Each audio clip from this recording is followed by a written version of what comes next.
अच्छा, हम कलर के बारे में पढ़ रहे थे। स्टार्ट कर रहेंगे आज कि CSS क्यों ज़रूरी है, कैसे यूज़ होती है, हमने ये सारी बातें कर ली थी। आज CSS को बाकायदा से इम्प्लीमेंट करेंगे। आज से लेकर CSS के एंड तक हम जो भी CSS लिखेंगे उसको एक्सटर्नल फाइल में लिखेंगे। समझ आ गई? एक्सटर्नल फाइल बनाने के लिए क्या करेंगे, मैं यहाँ पे जाता हूँ, एक लिंक क्रिएट करता हूँ। लिंक में मेरे पास पहले से ऑप्शन भी है, अगर CSS आपके पास हो तो आप इसको कनेक्ट कर लीजिएगा। मैंने अभी तक फाइल नहीं बनाई। एक शॉर्टकट है कंट्रोल और यहाँ पे इस पर क्लिक करेंगे तो ये बोलेगा भाई आपके पास फाइल नहीं है, क्या मैं आपके लिए फाइल बना दूँ? मैंने कहा क्रिएट फाइल बन गई। सही है। अब मैं अगर यहाँ क्लिक करता हूँ तो मेरे पास CSS की फाइल बन गई है। कलर्स में देखते हैं, कलर्स में क्या कह रहे हैं कि colour can really bring your pages to life. मैंने आपको पहले भी ये कहा था कि HTML से भी काम हो जाता है, सारी चीज़ें HTML से हो जाती है, लेकिन कलर आपके वेबसाइट को एक ज़िंदगी देती है, एक UI अच्छी हो जाती है, हर यूज़र उसको देख के यूज़ करना आसान हो जाते हैं उसके लिए। तो इसमें हम ये देखेंगे कि CSS में क्या क्या चीज़ें आई है और क्या क्या हम इसमें सारी चीज़ें पढ़ेंगे। अभी बैकग्राउंड कलर हो गया, कलर्स टर्मिनोलॉजीज हो गई, क्या क्या होती है, क्या मतलब इसके, ये सारी चीज़ें अभी डिस्कस करेंगे। सबसे पहले देखिए, आपके पास एक पेज डेमो के लिए दिया, इसमें कलर्स यूज़ हुए। अगर ये कलर ना होते तो ये पेज कुछ समझ नहीं आ रहा होता कि क्या हो रहा है, लेकिन कलर की वजह से आप ये नज़र आ रहा है कि एक कार्ड है बीच में, कुछ पिक्चर्स है इसमें, तो ये सारी कलर की बदौलत। तो बाकायदा से स्टार्ट करते। कलर, ये सारी बातें तो हमने कर ली थी कि colour properties allow you to specify the colour of text inside an element. कोई भी आपके पास एलिमेंट होगा, आप उसे COLOR के नाम से कलर दे सकते हैं। मेन चीज़ जो है वो ये है RGB वैल्यूज़। मैंने आपसे कहा था कि RGB वैल्यूज़ क्या होती है। अगर मैं एक पैराग्राफ बनाऊं और मैं या एक हेडिंग बना दूं,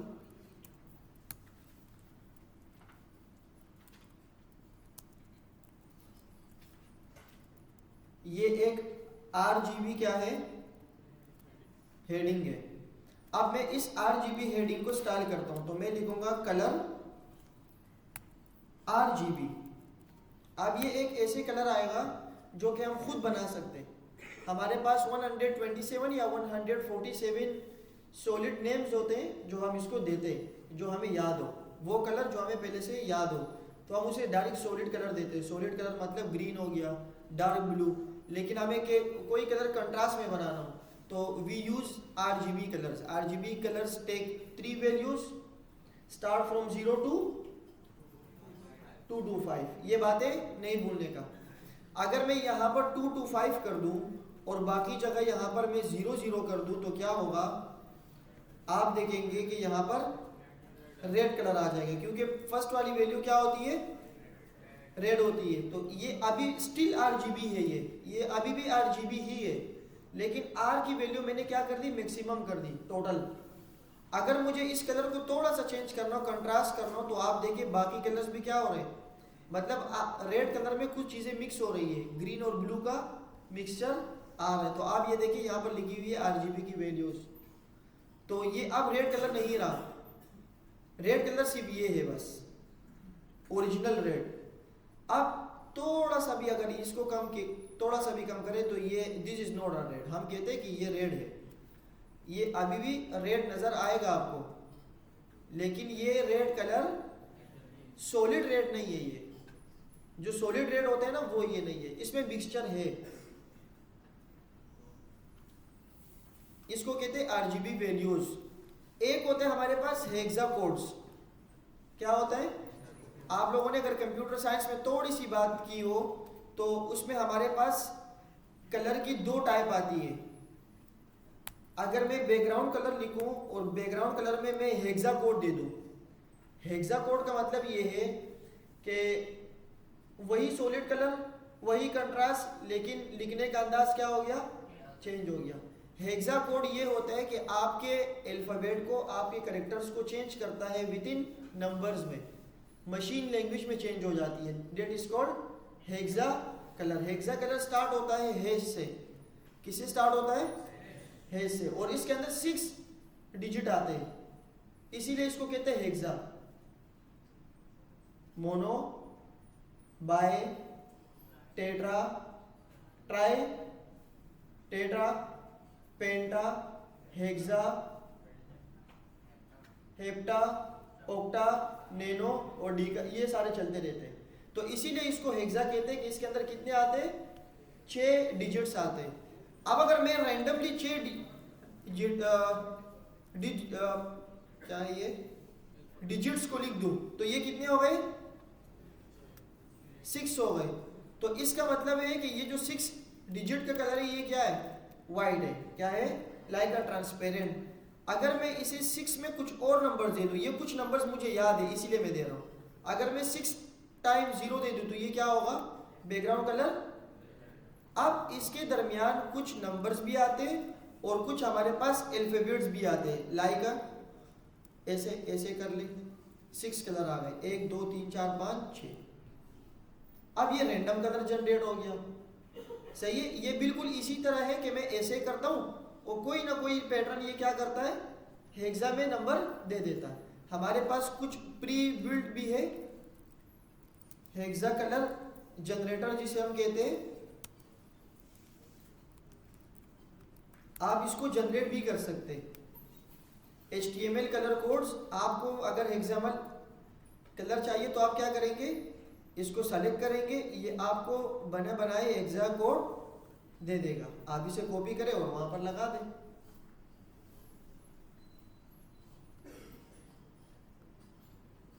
कुछ नंबर्स यहाँ भी है, यहाँ से भी सेलेक्ट कर सकते हैं। यहाँ तक बात समझ आ गई? कुछ हमारे पास जनरेटर भी होते हैं जो हम कलर को जनरेट करते हैं। Hexa colour generator.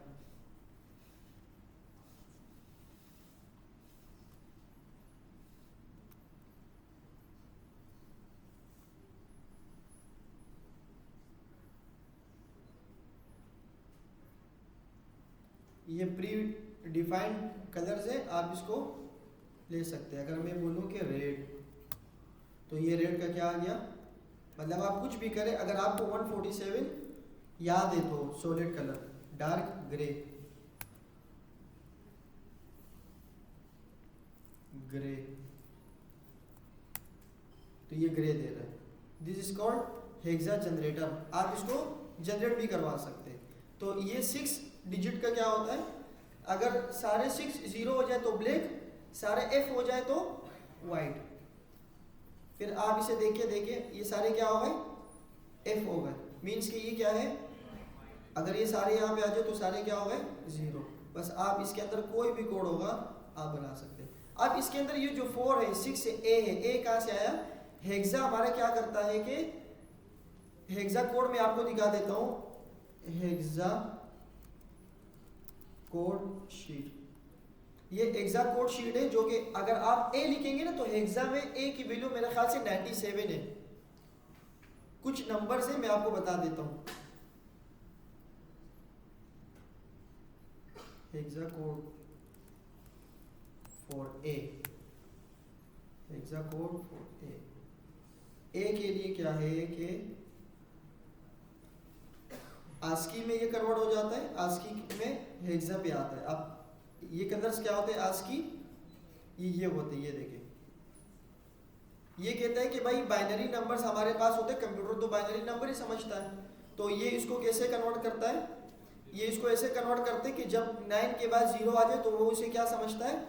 10 को A समझता है और 11 को B। जब आगे आगे जाते हैं तो फिर AB, AF, AC। तो ये सब हमारे पास बाइनरी में कन्वर्ट होकर बाइनरी से हेक्साडेसिमल में जाता है।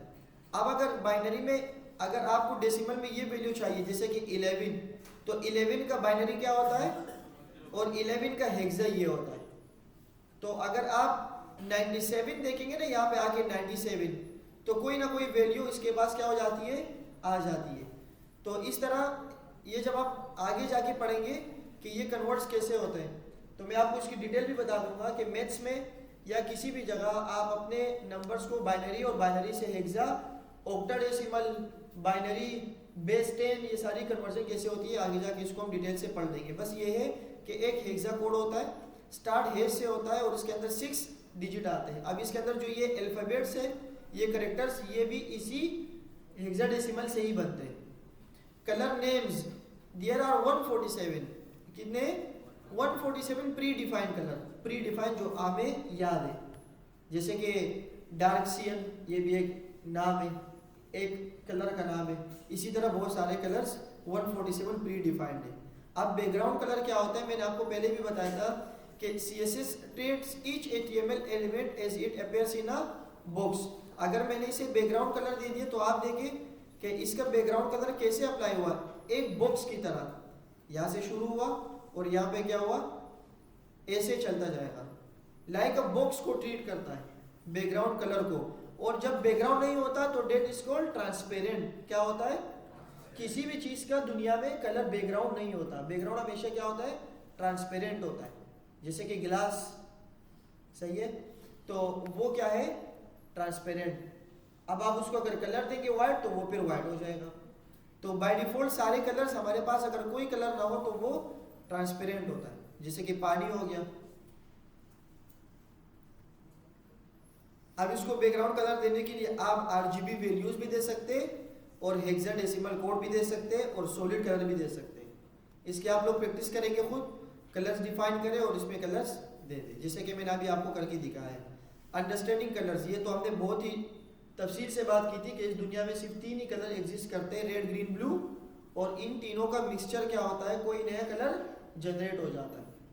Computer monitors are made up of thousands of 10 square square pixels. ये वही कहानी कह रहे हैं कि हमारे स्किन के अंदर छोटे छोटे पिक्सेल्स होते हैं, हर पिक्सल के अंदर 3 कलर्स होते हैं। 3 कलर्स क्या होते हैं, रेड ग्रीन और ब्लू। और अगर कोई कलर आपको समझ नहीं आ रहा हो तो इसका मतलब ये है कि ये रेड ग्रीन और ब्लू का क्या है, मिक्सचर है। तो ये सारी बात यही कह रहे हैं। इसको थोड़ा सा पढ़ लें, ये क्या कह रहा है।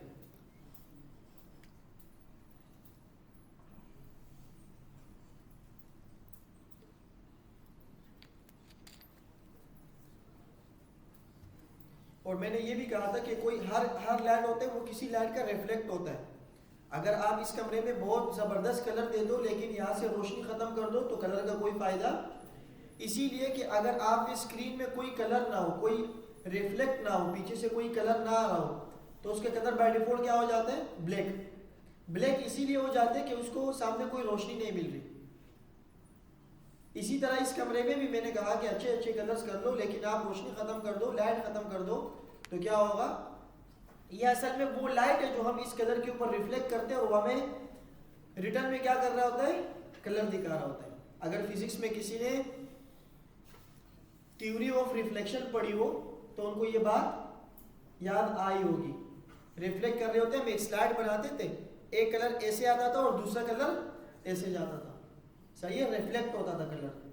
यही सारी कहानी फिजिक्स में भी होती है। कलर पिकिंग टूल्स भी हमारे पास मौजूद है, जैसे कि हमने अभी 2-3 देखे, कलर जनरेटर हो गया या कलर पिकर होगा, तो इससे हम RGB वैल्यूज को जनरेट कर सकते हैं। अब कलर की वैल्यूज क्या होती है, जैसे कि RGB वैल्यू स्टार्ट 0 से 255 तक, और इसके अंदर 3 चीजें होती है। अच्छा, इसके अंदर एक और होती है, इसके आखिरी में वो RGBA होता है। क्या होता है, RGBA। ए का मतलब अल्फा, क्या, अल्फा। अब मैं इसकी वैल्यू देता हूं अल्फा की, फॉर एग्जांपल 5 मैंने दे दी 0.5, तो आप देखेंगे इसका कलर जो होगा लाइट हो जाएगा। अगर मैं बैकग्राउंड कलर थोड़ी देर के लिए बंद कर दूं, ये क्या हो गया, लाइट हो गया। अल्फा कहता है कि आपका जो भी कलर होगा उसकी ओपेसिटी में कम कर दूंगा। ओपेसिटी समझ आती है, alpha colour starts from 0 to 1, 0 से लेकर 1 तक, इसके दरमियान कोई वैल्यू चल रही होती है, 0.1, 0.2 अंटिल 0.9 तक। अगर आप इसकी वैल्यू 0 रखेंगे, there is no alpha, there is no alpha. तो अगर आप किसी भी कलर को 0 अल्फा दे दो, मतलब बिल्कुल ही ओपेसिटी कम कर दो, तो वो क्या हो जाएगा, गायब हो जाएगा। अगर मैं ब्लैक कलर की ओपेसिटी इतनी कम कर दूं कि 0 हो जाए, तो वो क्या हो जाएगा, ये देखो ये वाइट हो गया। हालांकि कलर अभी मौजूद है लेकिन क्या हो चुका है, वाइट। अगर मैं 1 दे दूं, ओपेसिटी बिल्कुल ही ज्यादा कर दूं, ओपेसिटी क्या होती है, कम करोगे तो वो लाइट क्या हो जाएगा, बिल्कुल ही कम। अगर मैं ज्यादा करूंगा तो कलर से क्या हो जाएगा, ब्लैक होता जाएगा, वो क्या होता जाएगा। तो इसका आप कलर देखें, ये बहुत डार्क हो गया, इसकी ओपेसिटी है ही नहीं। 1 means no opacity, 0 means total opacity, इसको याद रखिए। 1 मीन्स नो ओपेसिटी, ओपेसिटी कुछ भी नहीं है, बिल्कुल ही कम। और 1 मीन्स टोटल ओपेसिटी, ओपेसिटी क्या हो गई, बिल्कुल। या उसको या अपोजिट भी कर सकते हो, ओपेसिटी को बिल्कुल खत्म कर दो तो कलर कलर ही रहेगा, ओपेसिटी बढ़ाते जाओ, कलर को हल्का करते जाओ, तो वो क्या होता जाएगा, 0 होता जाएगा, उसकी कोई वैल्यू नहीं हो जाएगी। तो आप जो भी अच्छे से अच्छा कलर दोगे, उसकी ओपेसिटी 0 कर दी तो कलर ही गायब हो जाएगा। ओपेसिटी अगर बिल्कुल 1 कर दी, बढ़ा दी, तो क्या हो जाएगा, वो कलर बिल्कुल ही डार्क हो जाएगा। अगर मैं यहां पर लिखूं लाइट पिंक, मेरा ओरिजिनल कलर क्या है, लाइट ब्राउन, बिल्कुल लाइट। लेकिन अभी भी अगर मैं इसकी अल्फा कलर क्या कर दूं, मैं यहां पर लिखूं RGBA अल्फा और मैं इसको 1 कर दूं, तो आप देखेंगे ये क्या हो जाएगा, इसका ओरिजिनल कलर ही आ जाएगा, कोई फायदा नहीं। लेकिन अगर मैं 0 कर दूं तो ये क्या हो जाएगा। अब मैं थोड़ा सा बढ़ाता रहा हूं, आराम आराम से देखिए, मैं यहां पर दिखा देता हूं आपको, ये कलर है और ये इसकी स्टाइलिंग है।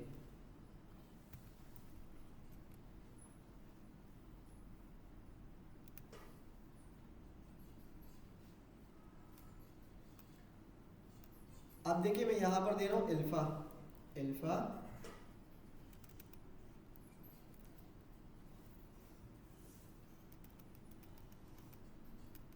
दे दो ना भाई, 0.1 रिफ्रेश करता हूं, आप ले लेगा अल्फा। अब देखिए मैं अल्फा को थोड़ा सा बढ़ाने की कोशिश कर रहा हूं, मैं बढ़ा रहा हूं तो क्या हो रहा है, 0.1, 0.2, 0.3, 0.6।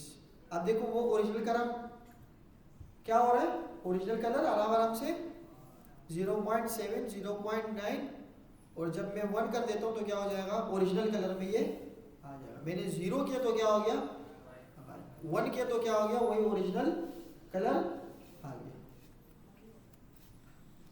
अच्छा,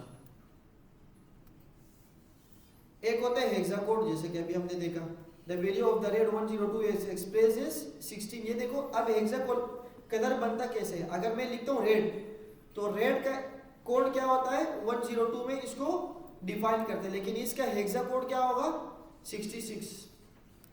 the 205 of the green is express as CD, क्या होगा, and the 170 of the blue equates to AA। इसीलिए इस नंबर के अंदर अल्फाबेट्स भी आते हैं और नंबर्स भी आते हैं। अच्छा, हमारे पास एक और चीज है कलर नेम्स। अगर आपको नेम मालूम हो, जैसे कि इसका ये नाम है, बहुत मुश्किल नाम है 147 कलर। अब मैं देखता हूँ ये नाम यहाँ एग्जिस्ट करता भी है या नहीं, मैंने सब हटाया।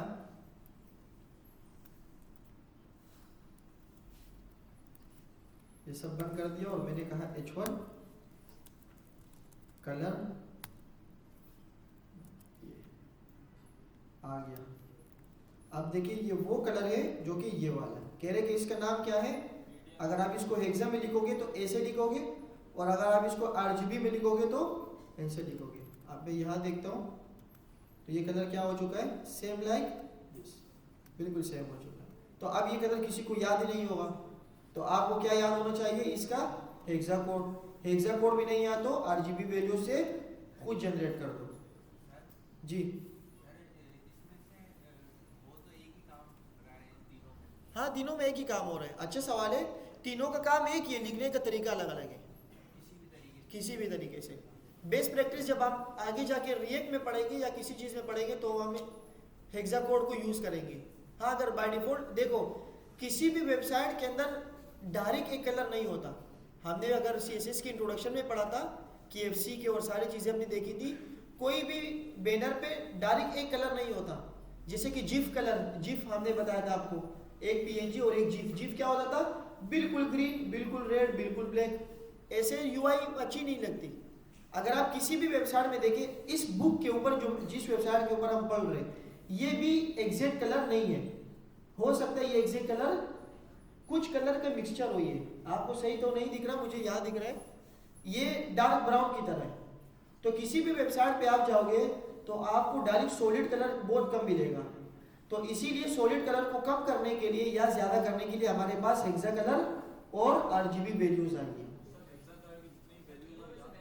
नहीं जरूरी थोड़ी, बेहतर हेक्सा में यूज करेंगे हम, बेहतर हेक्सा में यूज करेंगे। अच्छा, एक कलर ये है hue. Hue is near to the colloquial idea of colour. Technically speaking however a colour can also have a saturation. अब हुई एक ऐसे कलर है, जैसे कि ऊपर हमने देखा, इसमें ना कोई ओपेसिटी नजर आ रही है, ना कोई रोशनी, ना कोई लाइट, ना कुछ, ना कोई सैचुरेशन। तो एक कलर हमारे पास आता है हुई। ये क्या करता है कि ब्राइटनेस और सैचुरेशन इसके अंदर शामिल हो जाती है। देखें अब ये कितने जबरदस्त कलर लग रहा है बजाय इसके या बजाय इसके। तो इसके अंदर क्या क्या चीजें होती है, इसके अंदर ब्राइटनेस भी होता है और सैचुरेशन भी होता है। सैचुरेशन आप अगर अपने पिक्चर को एडिट करने की कोशिश करते हो, आप लोग देखना आपके मोबाइल में बहुत सारे ऑप्शंस होते हैं, सैचुरेशन और ओपन, पता नहीं क्या क्या होते हैं, ब्राइटनेस, शेडो, सारी चीजें होती है उसके अंदर। तो सैचुरेशन क्या करता है, आपके पिक्चर को ब्राइट कर देता है। अगर आप अपने पिक्चर एक खींचे और उसमें सैचुरेशन करें, सैचुरेशन 100% हो, तो आपके बाल भी सफेद हो जाते हैं और ऐसे एक वाइट कलर का वो हो जाता है। तो सैचुरेशन क्या करता है, सैचुरेशन के अंदर कलर जाते हैं कुछ। Saturation refer to the amount of grey in a colour. By default इसके कलर क्या होता है, मोस्टली ग्रे होता है। At maximum saturation her would be no grey in the colour. अगर आप ज्यादा करोगे तो व्हाइट कलर होता है। मैंने जैसे आपको बताया, आप अगर पिक्चर के ऊपर सैचुरेशन लगाएंगे ज्यादा तो वो व्हाइट हो जाता है। लेकिन अगर आप बहुत सैचुरेशन बहुत कम कर दोगे तो वो लाइट ग्रे कलर की तरह क्या हो जाता है, बिहेव करता है। ब्राइटनेस भी यही चीज होती है। ब्राइटनेस चीज क्या होती है कि आपके ओरिजिनल वैल्यू को लाइट कर देता है। ओरिजिनल वैल्यू को क्या कर देता है, इसकी बाय डिफॉल्ट वैल्यू क्या होती है, अगर आप इसको कम करोगे तो वो डार्क की तरफ जाता जाएगा। और अगर brightness for values refer to how much black is in a colour. आपके पास एक कलर है जो कि लाइट पिंक है, आप चाह रहे हैं कि इसको थोड़ा सा डार्क कर दूं, तो डार्क करने के लिए हम क्या करेंगे, हम ब्राइटनेस यूज करेंगे। अगर आप चाहते हैं कि पिंक कलर को और ज्यादा व्हाइट कर दूं या और ज्यादा सैचुरेटेड कर दूं, पिंक और ज्यादा मजीद दिखे, तो हम उसकी रोशनी को बढ़ाने के लिए हम सैचुरेशन देंगे। हम क्या देंगे, अक्सर हम जल्दी में क्या कर रहे होते हैं, अपने पिक्चर को ब्राइटनेस में माइनस में कर रहे होते हैं, बीच में वैल्यू 0 आती है, प्लस में ब्लैक में चला जाते हैं और माइनस में व्हाइट में चले जाते हैं। तो ये ब्राइटनेस तो आपके पूरे पिक्चर को ब्लैक कर देता है या व्हाइट कर देता है। लेकिन आप अपने पिक्चर के अंदर यूज हुए कलर को थोड़ा सा लाइट करना हो तो we use saturation, not a brightness. तो ये देखें, आप जब बढ़ाएंगे तो इस तरह जाएगा और जब कम करेंगे तो इस सिचुएशन की तरह होता जाएगा। ये व्हाइट नहीं होगा, व्हाइट तो हम माइनस में दे रहे होते हैं, which is not good practice. अब कंट्रास्ट भी होता है, जैसे कि ये कंट्रास्ट है, हमारे पास बहुत सारे कंट्रास्ट होते हैं, जैसे कि लाइट ब्लू के ऊपर व्हाइट दे दो, ब्लैक के ऊपर व्हाइट दे दो और डार्क ग्रे के ऊपर लाइट ग्रे दे दो। अब ये डिसाइड ये नहीं करेगा, ये डिसाइड रूल्स नहीं करेंगे, ये डिसाइड आप करोगे कि आप वेबसाइट कौन सी बना रहे हो। फॉर एग्जांपल, आप वेबसाइट बना रहे हो जो बहुत ज्यादा छोटे बच्चे देखते हो, जैसे कि आप फॉर एग्जांपल आपने बच्चा पार्टी का देखा होगा, बच्चा पार्टी के गेट से लेकर अंदर तक सारे multi colours, red, green, blue, और पता नहीं वो बच्चों के खिलौने लगाए होते हैं और सब पता नहीं रेड कलर, ऐसे लग रहा होता है जैसे किसी ने पेंटिंग गलत की हो या इनको पेंटिंग आ ही नहीं रहा। वो ऐसे नहीं है, वो लॉजिकली और टेक्निकली काम किया उन्होंने बच्चों को अट्रैक्ट करने के लिए।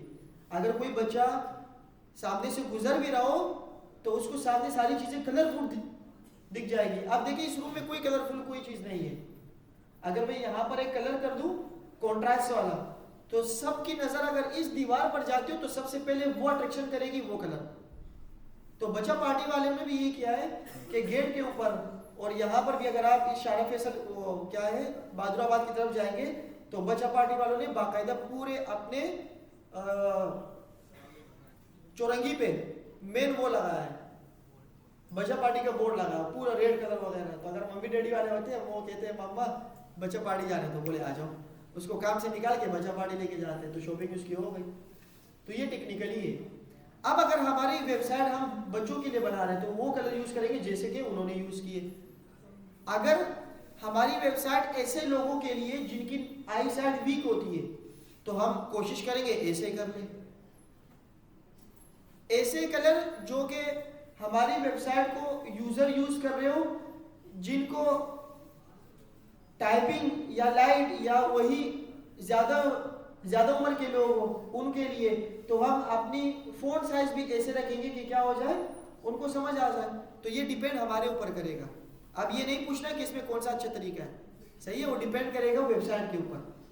ओपेसिटी जैसे कि मैंने आपको बताया, आपने RGB वैल्यूज दे दी तो RGB की वैल्यूज में आप ए भी कर सकते हो। अब क्या होगा कि अगर आपने 2 डिप बना दिए, 2 डिप बना दिए और एक डिप को आपने यहाँ रखा, एक डिप को यहाँ, और आपने एक की ओपेसिटी कम कर दी, तो नीचे वाला बाय डिफॉल्ट क्या होता जाएगा, वो दिखता जाएगा। फॉर एग्जांपल मैं अगर यहाँ पर करूँ 2 डिप बना देता हूँ, एक डिप ये रहा। अब ये सारी चीजें क्या होती है ये आपको समझ नहीं आएगी, 2 मिनट में आप लोगों के लिए अभी करवा देता हूँ। एक डिप ये रहा जिसकी आईडी है div1, एक डिप ये रहा जिसकी आईडी है div2। अब ये 2 डिप है, मैंने कहा कि अब इसको देखेंगे, थोड़ा सा इंपॉर्टेंट है ये, ओपेसिटी को लाइव देखेंगे। अभी मैंने कहा डिव, दोनों को टारगेट कर रहा हूं तो मुझे 1 देने की जरूरत, 200 पिक्सल, 200 पिक्सल। तो आप देखेंगे कि ये क्या होगा, ऐसे आ जाएगा।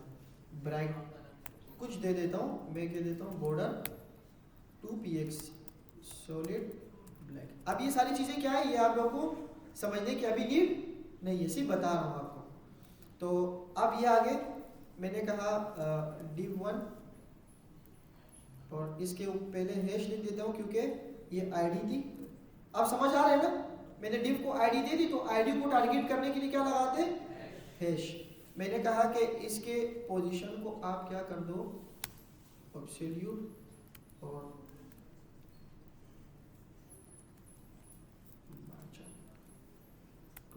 अच्छा ये सारी चीजें क्या है इसको समझने की आपको जरूरत अभी नहीं है, बिल्कुल टेंशन नहीं लेने का। अब ये 2 कलर आ गए। पहले वाले को मैं करता हूं, पहले वाले को जैसे कि मैंने कहा div1 बातें हो रही है, बैकग्राउंड कलर मैं दे देता हूं जैसे कि रेड। तो ये क्या हो जाएगा, पहला वाला क्या हो गया,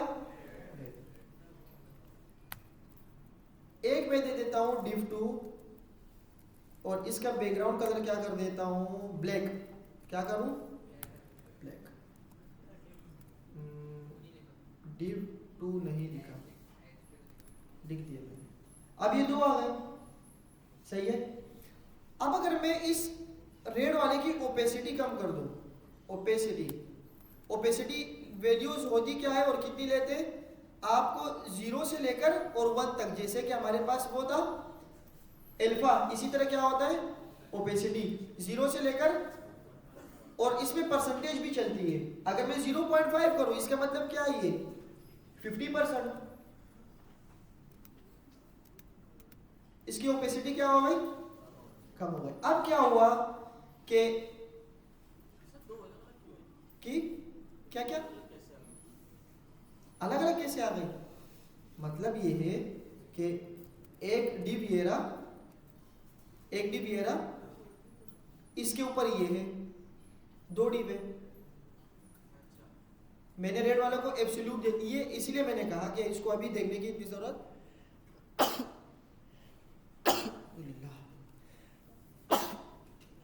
अच्छा मैं थोड़ा सा इसको और आगे पीछे कर लेता हूं ताकि और समझ आ जाए। मार्जिन लेफ्ट 20px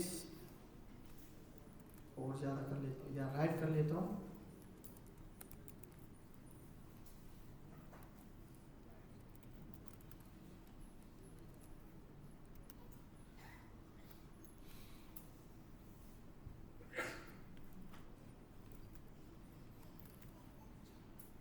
ये मैं div1 को दे रहा हूँ।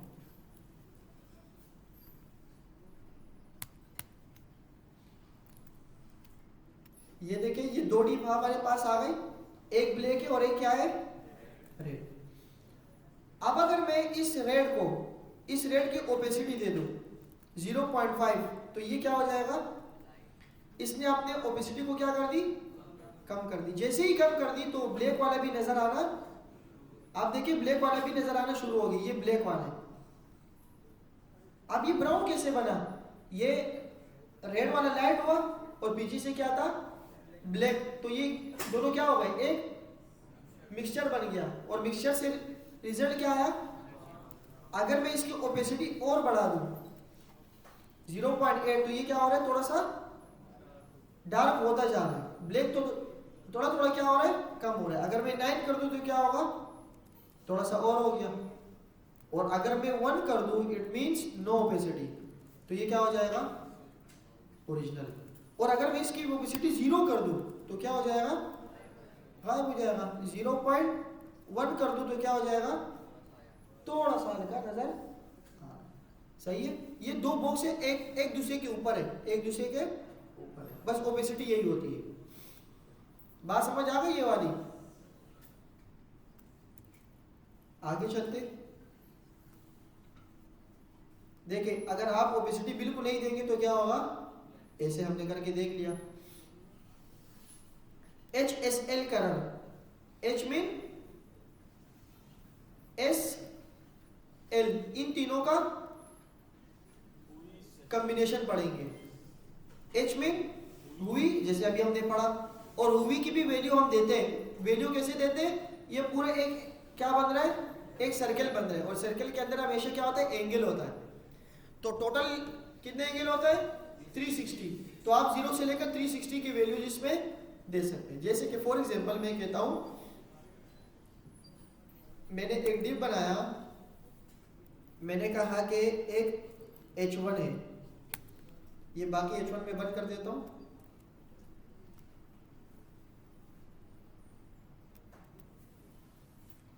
H1, अब मैं नीचे आता हूं, मैं कहता हूं कि H1, और आपका जो बैकग्राउंड कलर है या आपका कलर जो है, कलर वो क्या होगा, HSL होगा। क्या होगा, अब HSL में पहली वैल्यू क्या होती है,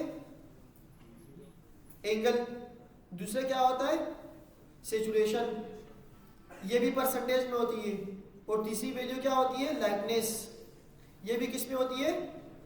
अब इसको यूज कैसे करेंगे, यूज ऐसे करेंगे कि आप लिखेंगे बैकग्राउंड कलर या कलर, ये वो एंगल आ गया जो कि 0 एंगल पे, ये सैचुरेशन आ गई 0%, और ये लाइटनेस आ गई जो कि 78%। तो अगर मैं कुछ इस तरीके से दे दूं, मैं कहता हूं कि 20 एंगल और 40%, और लाइट कितना हो, 90%।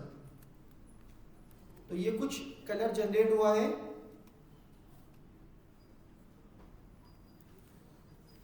H1 के अंदर कुछ लिखा ही नहीं, दिस इज HSL कलर। तो देखिए ये HSL कलर आ गया। अब मैं इसकी वैल्यूज को बढ़ाता जाऊंगा तो ये खुद ब खुद क्या होता जाएगा। अगर मैं इसकी वैल्यू 360 कर दूं और इसकी वैल्यू क्या कर दूं, सैचुरेशन को 0% कर दूं, और इसको भी क्या कर दूं 0%, तो आप देखेंगे 360 में ये क्या हो रहा है, ब्लैक। बुक की तरफ जाते, स्टार्ट कहां से हो रहा है, बिल्कुल डार्क। अगर मैं इसको 0 कर दूं और बाकी भी 0 कर दूं तो इसकी लाइट क्या हो गई 100, और इसके लाइट को क्या कर देता हूं, एक सैचुरेशन तो और एक क्या था। अब देखो दोनों में 100 कर दिया तो क्या हो रहा है, बिल्कुल व्हाइट। अब आप इसको कम करते जाए, बढ़ाते जाए, तो ये वैल्यूज आपने क्या करता जाएगा, जैसे कि बिल्कुल रेड पे क्या हुआ है, एंगल जीरो, जीरो एंगल पे क्या है बिल्कुल, और बुक पे भी जीरो एंगल पे क्या है, अगर हम जीरो यहां से स्टार्ट करें तो बिल्कुल क्या है ये रेड। और इसकी लाइट क्या है, सेचुरेशन, सेचुरेशन कितना है 100%, इस सेचुरेशन को मैं 50 कर देता हूं तो डार्कनेस इसकी क्या हो जाएगी, मतलब वो जो ब्राइट कलर था ना ब्राइट, वो कम हो जाएगा। और अगर मैं इसकी ये वाली वीडियो कम कर दूं, ये क्या थी लाइट, 100 पे बिल्कुल ही डार्क, मतलब बिल्कुल ही वाइट, और 0 पे बिल्कुल लाइट ही नहीं है। हाँ अगर 50 दे दूं तो क्या हो जाएगा, इस तरह हो जाएगा। और अगर मैं इसको सेचुरेशन को 0 कर दूं तो क्या होगा, मतलब वो चमक वाली कोई चीज है नहीं इसमें, तो ये बिल्कुल क्या हो गया, ग्रे हो गया। थोड़ा सा बढ़ा दो तो ये थोड़ा सा क्या हो रहा है, बढ़ता है। तो ये सारी चीजें आप यहां से भी देख सकते हैं। देखिए यहाँ पर सेचुरेशन क्या हो रहा है, ये जो बीच वाली सेंटर वैल्यू है 100%, ये यहाँ 100 है क्योंकि रोशनी ज्यादा हो रही है। यहाँ पर रोशनी क्या है, डेट इज कॉल्ड सेचुरेशन। रोशनी कम कहाँ हो रही है, यहाँ पर। तो तीसरी वाली वैल्यू देखें, तीसरी वाली वैल्यू देखिए 0 पे जा रही है। लाइट क्या हो रहा है, बिल्कुल कम, लाइट है ही नहीं। और अगर लाइट बिल्कुल हो तो क्या हो रहा है 100%। बस आप इसको चेक करते रहे ऐसे। अब ये रेड कलर कितने चमक रहे हैं, तो इसकी सिचुएशन क्या है 100%, सही है। सेचुरेशन और ब्राइटनेस में फर्क देखे क्या, सेचुरेशन किसी भी कलर को लाइट कर, किसी भी कलर को चमकदार कर देना, फ्रेश कर देना, डेट इज कॉल्ड ट्रांसपेरेंट, सही है सेचुरेशन। और किसी भी कलर को डिम कर देना या बहुत ज्यादा वाइट कर देना तो वो क्या होगा लाइटनेस। बस ये तीन कलर इसमें यूज। अच्छा इसी के साथ भी ये होता है, जैसे कि HSL था, इसके साथ भी A होता है, अल्फा होता है। अब देखिए इसके जो रेड कलर है वो ऐसा है। अब मैंने इसके साथ लगा दिया अल्फा, मैं क्या लगा देता हूं कलर HSL। देखो ये पहले से आ रहे हुई सेचुरेशन, मैंने कहा 40, 30% और 50%। अब इसके साथ एक और वैल्यू आती है अल्फा। अगर मैंने 0.5 कर दिया तो क्या होगा, ये ऐसे आ गया, सही है। अगर मैं इसको बिल्कुल ऐसे कर दूं तो ये अभी भी स्टिल क्या है, अगर मैं इसको ऐसे करूं तो ये देखिए बिल्कुल ब्लैक कर दिया, बिल्कुल ब्लैक, लेकिन अभी भी ब्लैक नहीं हो रहा क्योंकि वो कह रहे हैं कि आपके पास अल्फा भी है। क्या है, अल्फा भी है। मैंने कहा अल्फा को क्या कर दो 1 कर दो तो बिल्कुल क्या हो जाएगा ब्लैक। मैंने कहा आप यहां ले आओ, वो कह रहे नहीं ला सकता क्योंकि अल्फा है। तो मैंने कहा आप अल्फा भी कर दो, तो 1 मिनट ये RGB पे ट्रांसफर हुआ। मैंने कहा ऐसे कर दो तो अब ये क्या होगा, ऐसे चला गया। कलर को लाइट करने के लिए या डार्क करने के लिए अल्फा का होना जरूरी है। पूरे कलर को फिक्स कलर दे वही होगा।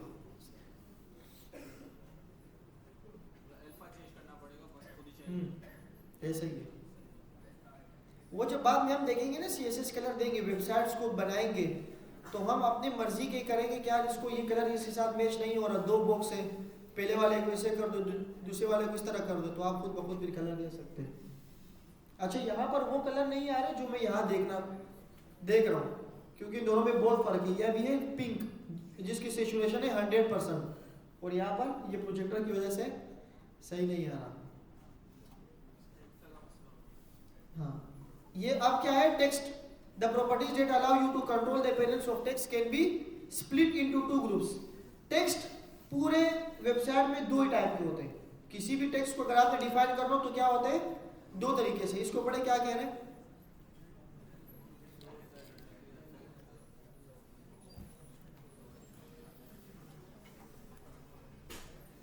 पास मौजूद है कि 8 महीने 9 महीने यहाँ पे पढ़ा, रिएक्ट जैसे स्टार्ट हुई थोड़ी सी रिएक्ट पढ़ी, जावास्क्रिप्ट अच्छी तरीके से पढ़ ली और जॉब पे लग गए।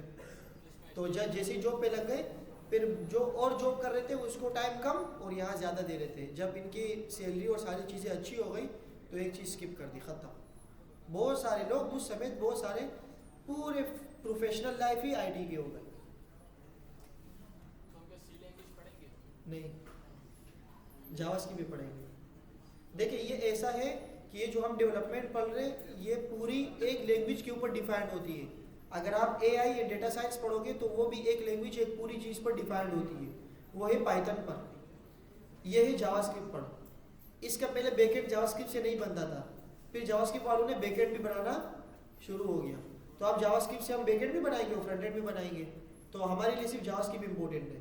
तो अभी जावास्क्रिप्ट आगे आएगी पाइथन। हाँ देखिए अब ये CSS जैसी हो जाए तो कम से कम 5 से 6 महीने में सिर्फ जावास्क्रिप्ट पढ़ेंगे।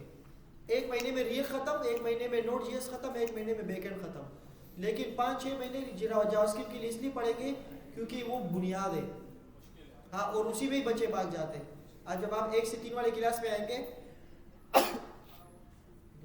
तो आप देखेंगे कि 22 या 20 बच्चे बैठे हुए, बस और कुछ भी नहीं। और यही स्टूडेंट 220 या 230 थे जब स्टार्टिंग में थे, तो 20 या 22 स्टूडेंट बैठे हुए बस। तो हर किसी का काम नहीं आखिर तक जाना, बहुत मुश्किल काम है। ये जावास्क्रिप्ट स्टार्ट हो जाए फिर उसको समझना, फिर अपनी बाकी पीछे प्रैक्टिस करना घर पे। हम जावास्क्रिप्ट पढ़ेंगे और आप लोग घर पे वेबसाइट बनाएंगे प्रैक्टिस के लिए, ये हर कोई नहीं करता। हाँ जो करता है वो आप यहाँ पे देखोगे सर्टिफिकेट के टाइम पे 7-8 स्टूडेंट होते हैं, वही होते हैं जो आखिरी तक चलते हैं, वरना हर कोई नहीं चल रहा होता।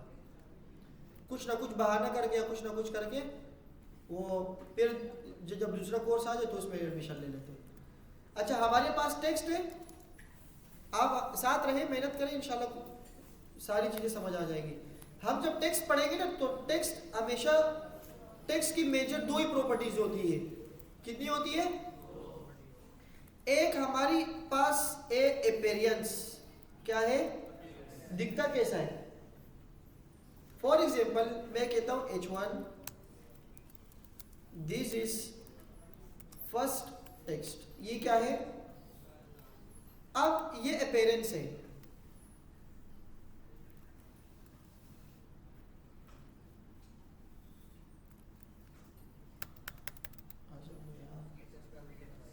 CSS भी लगवाइए,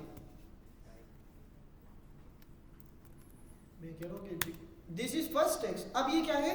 सिर्फ दिखता है, अपीयरेंस। एक हमारे पास होता है, उसे हम कहते हैं इफेक्ट। क्या कहते हैं? इफेक्ट कब होता है? किसी चीज पर इफेक्ट कब होते हैं? जब वो चीज एग्जिस्ट कर रही हो।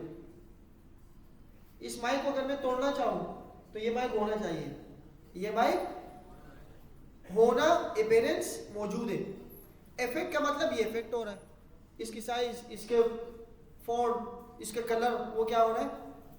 अब देखो ये अपीयरेंस है, एक ही मरतबा बता रहा हूं, इसको समझ लेना। ये है अपीयरेंस। मैं यहां पे आया, मैंने कहा H1,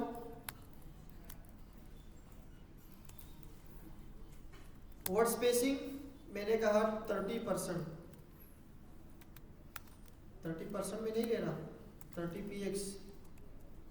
अब ये क्या हो गया? इफेक्ट हो गया। ये क्या हो गया? तो 2 चीजें, सही बैठो भाई, 3 मरतबा तो आप सो गए। बुखार है, छुट्टी कर लेते हैं, ब्रूफिन पे के छुट्टी कर लेते हैं। अच्छा, this is the first text. एक था इसमें अपीयरेंस, जो हमने देख लिया। अपीयरेंस का मतलब आप जो चीज आप लगा रहे हो, एग्जिस्ट कर रहे हो, without CSS, without styling, without any other properties, that is called appearance, मौजूद होना। और एक होता है इफेक्ट। क्या होता है? यही लंबी कहानी यही भी बता रहे हैं। अगर आप देखेंगे कि directly affect the font, those they directly affect the font and its appearance including type space, whether it regular, bold, italic क्या है, तो वो क्या कहलाता है? appearance. Those who have the same effect on text including color, spacing, जैसे या भी मैंने दे दिया, between words and letters। तो हम इसमें ये चीजें पढ़ेंगे। अब टेक्स्ट क्या होता है? कलर तो हमने देख लिया, कलर सारे। अब होता है टेक्स्ट। अब इसकी थ्योरी देखें। टेक्स्ट की कुछ टर्मिनोलॉजीज है। क्या है? एक का नाम है सेरिफ। सेरिफ क्या है? Serif fonts have extra details on the ends of the main strokes। ये क्या है? main strokes। ये क्या है भाइयों? क्या मतलब इसका? Details on the ends of the main, ये क्या मतलब? These details are known as serifs. जी कह रहे कि इसको सेरिफ बोलेंगे। सेरिफ इसलिए बोलेंगे कि इसके जो मेन स्ट्रोक है उसके बाद कुछ मजीद डिटेल निकलती है। इसके क्या मतलब? हाँ, इसको समझने की कोशिश करें। ये एक स्ट्रोक है, क्या है ये? एक डंडी है, क्या है? ये भी एक स्ट्रोक है। ये दोनों बिल्कुल सेम है। अगर आप गौर करें तो ये दोनों बिल्कुल क्या है? सेम है। ये भी एक स्ट्रोक है, इसकी बात खत्म हो गई। क्या हो गई? इसके ऊपर डॉट लगाया, इट मीन्स के इस स्ट्रोक की ये एक्स्ट्रा डिटेल है। क्या है? इससे पता लगा कि ये आई है। क्या है? ये जो है ये भी आई की तरह ही है एक स्ट्रोक, लेकिन इससे जो स्ट्रोक के बाहर और डिटेल निकल गई। इसका मतलब ये इसकी एक्स्ट्रा डिटेल है जो कि क्या बता रही है? ओ डिटेल। अभी कुछ एम नहीं है। एम फिलहाल के लिए समझ लो। एम आप फिलहाल के लिए समझ रहे कि ये एक स्ट्रोक है, एक डंडी है। इसके बाद सिर्फ एक ये आया, सिर्फ एक। अगर ये एक होता तो क्या होता? एन। जब इसका ये मेन स्ट्रोक खत्म हुआ तो एक स्ट्रोक के बाद एक और डिटेल निकल गई, तो ये क्या है? तो यही सारी बात ये बता रहे कि सेरिफ वो होता है जो कि एक स्ट्रोक के बाहर मजीद डिटेल निकलती है। एक फ़ॉन्ट साइज है, एक फ़ॉन्ट स्टाइल हमारा ये हो गया। एक फ़ॉन्ट स्टाइल हमारा वो होता है जो कि स्ट्रेट होता है। क्या होता है? सीधे सीधा। And to the letters and therefore have a much cleaner design. बहुत क्या है? क्लीन डिजाइन है। ये देखें, बिल्कुल सिंपल सिंपल। इसको क्या बोलेंगे? Sans serif. ये बातें कौन कर रहे हैं? खड़ा करो इसको। कौन है? इसको बोलो खड़े हो जाओ, खड़े हो जाओ। बातें कौन कर रहा है जी? तो वही बोल रहा हूं ना कि कौन है।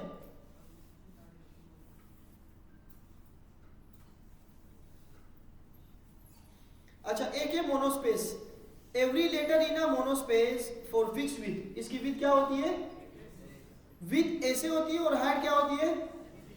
Font is the same with. Non monospace font have different. Monospace की विथ क्या होती है? और जब आप नॉन मोनोस्पेस देखेंगे तो इसकी विथ क्या होगी? डिफरेंट होगी। ये देखें, ये इसकी विथ है, बिल्कुल फिक्स्ड विथ है इसकी सबकी। अच्छा, इन तीनों को यूज कहां करेंगे? तीनों का स्टाइल हमारे पास मौजूद है। In print serif fonts were traditionally use for long passage. आप अगर बड़ा पैसेज लिखना चाह रहे हैं तो आप कौन से यूज करें? Because this is consider easier to read. Screen have a lower resolution. हमारे पास जितने भी स्क्रीन होते हैं आपको पता है कि इसकी रिजोल्यूशन क्या होती है? कम होती है। पिक्सेल्स क्या होते हैं उसके? कम होते हैं। तो हम उसके लिए क्या यूज कर रहे होते हैं? If the text is small sans serif font can be clear to be. अगर छोटा सा साइज में वो एक पैराग्राफ हो और आपकी मोबाइल की रेजोल्यूशन भी कम हो तो आप इस फॉन्ट को यूज करें। अच्छी बात है, अच्छी प्रैक्टिस है कि क्या यूज करें, क्योंकि ये रीड होने में आसानी होगी। एक है हमारे पास monospace fonts are commonly use for code. हम जितना भी ये कोड कर रहे हैं तो इसके लिए क्या यूज हुआ है? Monospace, because they are aligned nicely. आप अगर ज्यादा लिखेंगे ना ये एक के बाद एक, तो ये इसकी अलाइनमेंट बहुत अच्छी तरीके से नजर आती है। कोड को समझने में, कोड को पढ़ने में क्या होती है? आसानी होती है। तो हमारे कोड में ये यूज होती है अगर रिजोल्यूशन कम हो। वही बात अगर बुजुर्ग इस्तेमाल कर रहे हो वेबसाइट तो आप ये वाली इस्तेमाल करनी चाहिए, और लॉन्ग पैसेज वगैरह के लिए ये इस्तेमाल करना चाहिए। अच्छा, how to use these fonts, अब वो देखेंगे। कुछ फॉन्ट्स हमारे पास लाइट होते हैं, जैसे कि वेट क्या होती है? लाइट। फॉर एग्जांपल मैंने H1 का कहा कि फॉन्ट साइज, तो ये सारे साइज है। एक लाइट नहीं, वो साइज है, ये क्या है? वेट। तो साइज भी होते हैं और वेट भी होते हैं। यहाँ पर वेट क्या है हमारे पास, लाइट, मीडियम, बोल्ड और ब्लैक। इसको आप कोड में भी लिख सकते हैं। फॉर एग्जांपल मैं लिखता हूँ 700 पिक्सल, 700 पिक्सल नहीं हो रहा। अगर मैं लिख देता हूँ बाय डिफॉल्ट 700, हो सकता है क्योंकि ये हेडिंग ही है ना, इस वजह से। फॉन्ट वेट, अगर मैं इसको पैराग्राफ पे चेंज कर दूं, मैं अगर लिखूं पैराग्राफ, कुछ लिखूं और यहां पर पैराग्राफ, तो इसका फॉन्ट क्या हुआ, बोल्ड हुआ है।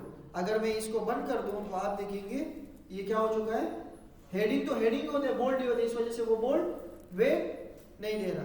तो इसीलिए हमारे पास क्या यूज हो रहा है, ये यूज हो रहा है फॉन्ट। मैं लिख देता हूं यहां पर फॉन्ट वेट, तो आप देखेंगे इसका वेट बढ़ता जाएगा और कम होता जाएगा। अगर आप नंबर में नहीं देंगे तो आप ये भी कर सकते हैं कि आप इसको बोले कि भाई ये जो फॉन्ट वेट है ये क्या हो, मीडियम, तो ये मीडियम हुआ। मैं कहता हूं लार्ज,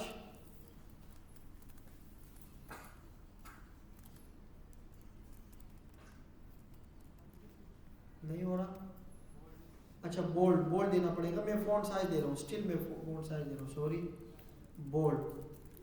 तो ये क्या होगा, यहाँ पर बोल्ड हो जाएगा। इस तरह की सारी चीजें चलती है। स्टाइल भी कर सकते हैं, font style, normal, italic, oblique, oblique दे देते हैं एक, फॉन्ट स्टाइल ओब्लिक। ओब्लिक क्या करेगा, इसको इस तरह बिहेव कर देगा, तो ये ओब्लिक हो चुका। और ये तीसरी की आप खुद प्रैक्टिस करें कि स्ट्रेच में क्या होता है, 3 होते हैं, कंडेंस, रेगुलर और एक्सटेंडेड। एक्सटेंडेड में फॉन्ट को क्या हो जाएगा थोड़ा सा, और रेगुलर में रेगुलर ही होगा, और कंडेंस्ड में क्या होगा, थोड़ा सा स्ट्रेच्ड हो जाएगा। इसको क्यों यूज करते हैं, इसको भी पढ़ लेना। अच्छा, choosing a typeface for your website, आप इसके लिए कैसे यूज करें, ये सारी चीजें आपको sans serif fonts is extra detail on the end of the main stroke of the letter। example ये, when choosing a typeface it is important to understand that a browser will usually only display it if it's installed on user computer। अब आते ही इसको use करना, ये सारी चीजें तब होगी जब आप इसको यूज करना देख लेंगे। कहाँ है, अच्छा फॉन्ट एक होता है हमारे पास फॉन्ट फैमिली, क्या होता है भाइयों, बाय डिफॉल्ट फॉन्ट फैमिली होती है। फॉन्ट फैमिली जो कि हमारे VS कोड में पहले से मौजूद है, ये सारी फॉन्ट फैमिलीज है, ये सारी। तो आपने अगर एरियल दे दिया या अगर आपने टाइम्स रोमन दे दिया तो यहां पे क्या होगा, ये बाय डिफॉल्ट टाइम्स रोमन ही है। अगर मैं चेंज कर देता हूं इसको चेंज करके फॉन्ट फैमिली मैं ये कर देता हूं तो क्या होगा कि ये हो गया। अब ये VS कोड की बाय डिफॉल्ट है। एक हमारे पास होता है फॉन्ट फेस, क्या होता है, इसको हम कंप्यूटर से डाउनलोड करते हैं अपने पास। अगर यूजर की रिक्वायरमेंट ऐसी हो कि आपने ये वाला फॉन्ट यूज करना है, मेरी वेबसाइट बनाओ लेकिन फॉन्ट ये वाला यूज करना है, तो उसके लिए आपके पास होगा नहीं VS कोड में बाय डिफॉल्ट, तो उसको आपने कंप्यूटर से डाउनलोड करना है। यही वाले अभी बुक में कह रहे थे कि अभी क्या है, उसको डाउनलोड करेंगे। डाउनलोड करने का तरीका है अभी हम देख लेंगे। और एक है सर्विस बेस्ड, कमर्शियल होता है, वो फ्री नहीं होता, उसके लिए क्या करना पड़ता है, एक्सेस देना पड़ता है या तो पैसा देना पड़ता है। और फॉन्ट फ्लेज हम कंप्यूटर से डाउनलोड कर सकते हैं, अभी हम करके देखते हैं। और फॉन्ट फ्लेज जो आपके VS कोड में पहले से इंस्टॉल्ड है। अब इसके फायदे क्या है, इश्यूज क्या है, देयर इज लिमिटेड। हमारे पास जो VS कोड में वो क्या है, लिमिटेड। और फॉन्ट फेस के भी इशू होते हैं, वो क्या होता है, dear user has to download the font file which can slow the download। अगर आपने फॉन्ट साइज को VS कोड पे डाउनलोड अपने वेबसाइट पे डाउनलोड कर दिए तो आप उसको जब लोड करेंगे तो वो क्या होता जाएगा, लोड होता जाएगा और आपकी वेबसाइट स्लो हो सकती है। और इसके क्या इशू है कि अगर आप लाइसेंस खरीदेंगे, there is an ongoing free to cover license paid to font boundaries. कुछ क्या है, लिमिटेड है भाई। अगर आपने ज्यादा यूज कर रहे हो तो आप उसको क्या देना पड़ेगा, और पैसा भी एक इशू है। लाइसेंस, इसका लाइसेंस क्या है और इसका लाइसेंस। चलो इसको अभी देख लेते हैं कि इसको कैसे यूज करेंगे। फॉन्ट फैमिली तो हमने देख लिया कि कैसे यूज होती है। अब इसके अंदर 2-3 वैल्यूज होती है। देखिए एक ये है, अब इसके बाद कॉमा है। इन केस अगर ये ना चला तो ये चलेगा। अगर मैं इसे ये हटा दूं तो अब देखेंगे कि क्या होगा, ये दूसरा वाला ही चला पहले से। अब अगर मैं एक एक हटाता जाऊंगा, जैसे कि मैंने ये हटाया,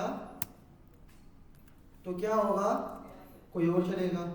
ये इसके अल्टरनेट्स है। क्या है, अगर एक नहीं चला तो दूसरा चलना चाहिए। तो वो नहीं होगा जो सबसे लास्ट में दिया वो होगा। नहीं नहीं नहीं, ऐसा नहीं, शुरू वाला चलेगा, शुरू वाला चाहिए। सही है। एक है हमारे पास फोन को डाउनलोड करना, एक फोन फैमिली जो कि बाय डिफॉल्ट देते हैं, और एक अच्छा फोन साइज तो हमने देख लिया ना, फोन साइज।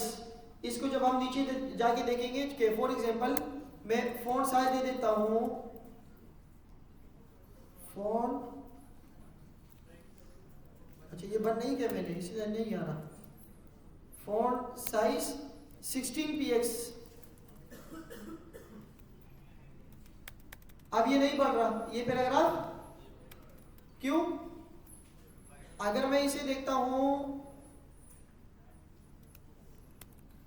32px तो क्या होगा, ये बढ़ गया। अच्छा अब मैं h1 को 32 देता हूं, h1 तो हमारे पास है ना, मैं इसको कहता हूं कि फॉन्ट साइज 20px, फिलहाल के लिए 20px। तो ये क्या हो जाएगा, अच्छा इसको मैं हटा देता हूं, खत्म। तो इसका बाय डिफॉल्ट साइज क्या है, बाय डिफॉल्ट हेडिंग का साइज क्या है, इतना।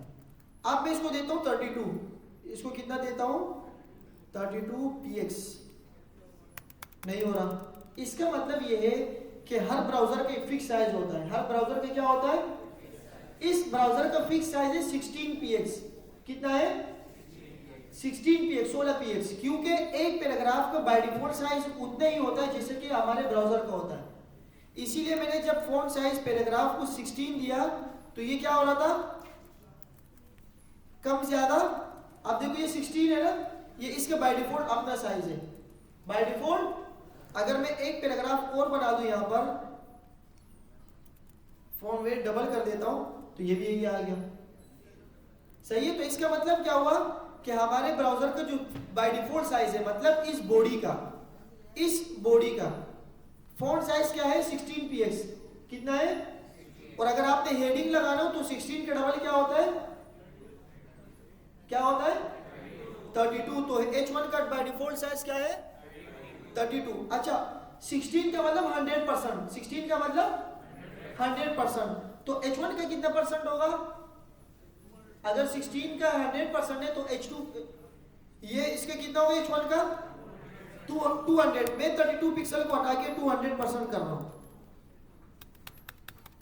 देखो वही आ रहा है, न ज्यादा हो रहा है ना कम हो रहा है। अगर मैं इसको 100% कर दूं तो ये क्या हो जाएगा 16% हो गया।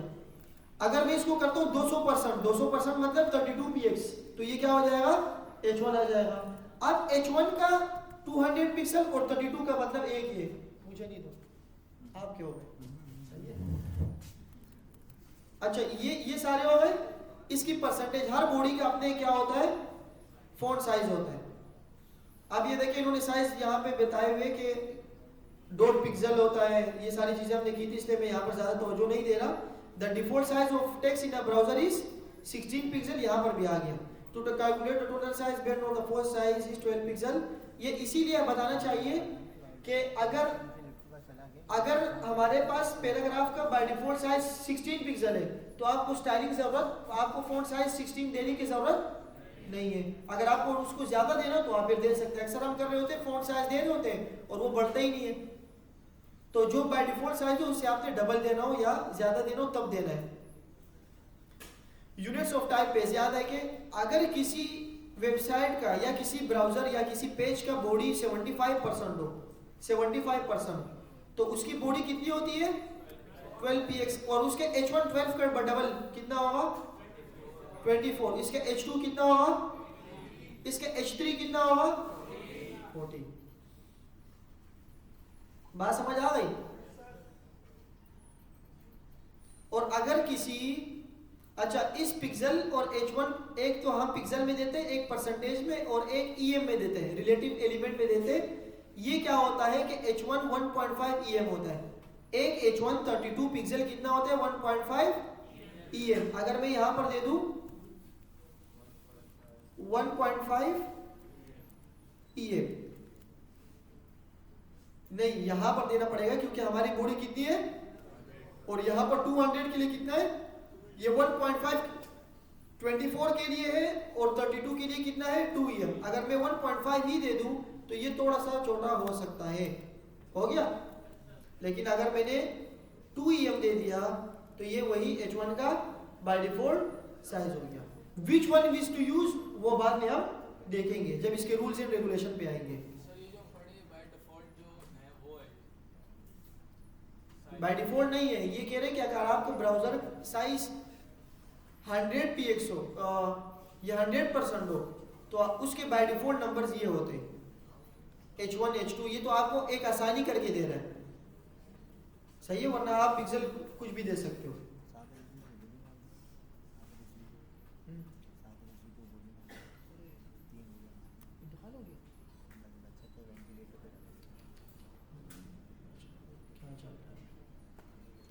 ये अभी अच्छा, आप देखिए फोन फेस, ये वो फोन फेस है जो कि हम अपने डाउनलोड करेंगे। हमारे पास है एक था फोन फैमिली और एक क्या है फोन फेस। तो फोन फेस को डाउनलोड करने के लिए आप CSS के सबसे टॉप पे क्या लगाओगे, फोन फेस। मैं सबसे टॉप पे आया और मैंने किया यहां पर फोन फेस, और इसको लगाने से पहले मैं क्या लगाऊंगा @ अब जब मैं इसको देखूंगा तो क्या होगा, यहाँ पर फोन फेस आ गया, मैंने इंटर किया। अब ये कह रहे दो चीजें, या तो ऊपर इसका स्निपेट ले लो, ये स्निपेट है इसका, snippets means pre defined code बना बनाया। अब ये कह रहे आप कहां से लगा रहे हो, URL दो मुझे। अगर आप गूगल से लगा रहे हो तो उसके URL दे दो और फोन फैमिली का नाम दे दो। मैंने कहा कि भाई गूगल फोन्स होते हैं हमारे पास बाय डिफॉल्ट, कुछ फोन्स हमें गूगल भी देते हैं, उसका नाम है fonts.google। fonts.google पे आएंगे तो आपके पास मल्टीपल्स, अगर आपको नाम याद हो तो उसमें नाम दे दो, अगर नाम नहीं है तो यहां से आप सेलेक्ट कर सकते हैं। यहां पर नाम लिखिए जो भी आपको याद हो, एक नाम बताया मुझे जो आपको याद हो। पॉपिंस, ये भी एक नाम है।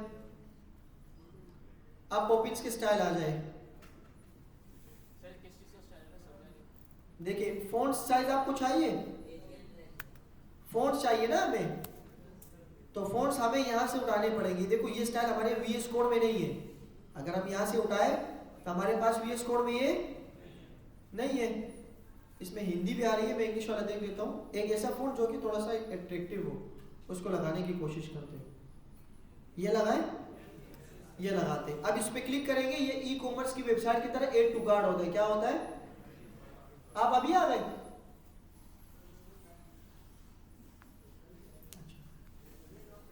यहां पे क्या है, ये गेट फॉन्ट, इसको मैं हासिल करना चाह रहा हूं। अब ये कह रहे कि कौन सा वाला, आपके एड टू कार्ट में पहले ये भी पड़ा हुआ था, मैंने कहा ये डिलीट कर दो, ये वाला चाहिए, सही है। अब इसके साइज 40 रेगुलर बाय डिफॉल्ट ये क्या दे रहे हैं 400। आपको जो भी साइज इससे निकालना हो तो आप इसे निकाल सकते हैं, सही है। तो मैंने कहा ये सही है और मैं गेट फॉन्ट कर रहा हूँ। गेट फॉन्ट पे मैंने क्लिक किया तो आप कह रहे कि दो चीजें, या तो डाउनलोड कर लो अपनी गैलरी पे, और या तो क्या कर लो एम्बेड कर लो। मैंने कहा मैं एम्बेड करना चाह रहा हूँ। उसने कहा कि मोबाइल पे काम कर रहे हो या वेब पे, मैंने कहा वेब पे। उन्होंने कहा आपको मैं दो ऑप्शन दे रहा हूँ, लिंक ले लो या क्या कर लो इंपोर्ट कर लो। मैंने कहा मैं इंपोर्ट कर रहा हूँ, मैं क्या कर रहा हूँ, या मैं क्या कर रहा हूँ लिंक ले रहा हूँ। तो उन्होंने कहा सही है। उन्होंने कहा ये तीनों लिंक कॉपी कर लो और यहां पर आके HTML के इस लिंक के नीचे इसको क्या कर दो, पेस्ट कर दो। अब आपने जो भी स्टाइल या फॉन्ट यूज करना हो, इसको अभी फिलहाल के लिए बंद कर दे। जो भी फॉन्ट साइज आपने यूज करना हो आप यहां पे आएंगे, जैसे कि फॉन्ट फैमिली मैंने यहां एक लगाई थी, मैं इन सबको बंद कर देता हूं और यहां पर आता हूं, एक H1 बना रहा हूं या paragraph, external font family link. अब ये कैसे दिखेगा? ऐसे, सही है। पी के अंदर जो मैंने स्टाइलिंग की थी उसे मैं अभी थोड़ी देर के लिए बंद कर देता हूं। तो यहां पर क्या होगा? कुछ भी नहीं, सिंपल क्या हुआ है, सिंपल एक P1 आ गया जी। मैं कंट्रोल और फॉरवर्ड, कंट्रोल फॉरवर्ड। आप देखिए फॉन्ट फैब्रिक, ये कह रहे कि फॉन्ट फैब्रिक आप कहां से उठाओ, जहां से ये कोड का आपने लिंक दिया है। अब आप नीचे जाएंगे तो यहां पर फॉन्ट फैब्रिक लिखी होगी, आप इसको कॉपी करें, यहां पे आए और पेस्ट कर दें। जब मैं यहां आऊंगा आप अपनी वेबसाइट को देखेंगे तो ये क्या हो गया है, एक्सटर्नल लिंक। आप देखिए लोड होने में थोड़ा सा टाइम ले रहे हैं ना, पहले वो वाला आ रहा है, फिर समझ आ रहा है। अगर मैं VS कोड के बना देता तो रिफ्रेश करने में कोई इशू, तो थोड़ा सा आप देखिए, अगर हम मैं डाउनलोड कर देता हूं, अगर मैं यहाँ पे आया, मैंने अच्छा एक ये होता है, एक ऑप्शन तो ये था, एक ऑप्शन क्या था, लिंक वाला, मैंने लिंक दे दिया। अगर मैं यहाँ पे लिंक ना देता तो फिर मैं कैसे यूज करता वो देखें। मैंने इसको कमेंट कर दिया और मैं यहाँ देखना चाह रहा हूँ तो ये नहीं हो रहा, क्योंकि लिंक मैंने क्या कर दिया, कमिट कर दिया। तो उन्होंने बोला आप टॉप पे आ जाए, इसको इंपोर्ट कर ले। आप क्या करें, मैंने कहा मैं इंपोर्ट कर रहा हूँ, तो इंपोर्ट के लिए मुझे इसको उठाना पड़ेगा, ये जो स्टाइल के अंदर लिखा हुआ है ना, स्टाइल नहीं उठाना पड़ेगा, क्योंकि स्टाइल तो हम एक्सटर्नल दे रहे हैं, सही है। तो मैं यहाँ पर आया, मैंने इसको क्या कर, सॉरी, यहाँ पर आके कंट्रोल-C कंट्रोल-V, ये इंपोर्ट हो गया। अब मैं आता हूँ यहाँ पर और मैंने फॉन्ट फैब्रिक लगा दी, तो ये क्या हो गई, तो दो तरीके हो गए, एक HTML से और एक CSS से। एक तरीका ये है कि ये बोल रहे हैं कि भाई आप ऐसे आ जाओ, आप इसको डाउनलोड कर लो। आप क्या कर लो, तो डाउनलोड हो गया, देखो फ्री पे। यहां पर आएंगे,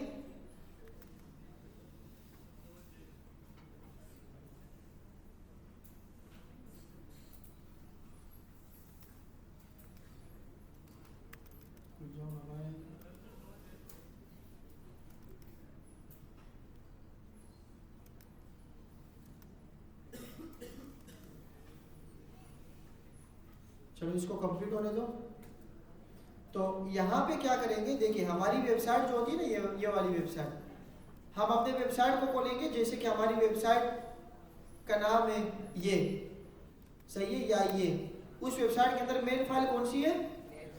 अब इस फोल्डर के अंदर एक और फोल्डर बनाना होगा जिसे आप बोलेंगे फॉन्ट्स। क्या बोलेंगे, इस फॉन्ट्स के अंदर ये वाला फॉन्ट रखेंगे जो कि अभी डाउनलोड हो गया है। इंडेक्स के बराबर में नहीं, एक मेन फोल्डर के अंदर मेन इंडेक्स था, उस मेन फोल्डर के अंदर एक और फोल्डर बना दो, तो वो फोल्डर और इंडेक्स का बाय डिफॉल्ट क्या हो जाएगा, एक दूसरे के बराबर में आ जाएंगे। लेकिन ये बराबर अभी ना बोले, क्योंकि हम जब आगे जाके बहुत सारे फोल्डर बनाएंगे तो हम फिर कंफ्यूज हो जाएंगे। मेन फोल्डर के अंदर मेन फाइल इंडेक्स होनी चाहिए और बाकी फॉन्ट्स वगैरह कहीं पर भी हो, लेकिन मेन फोल्डर के अंदर हो।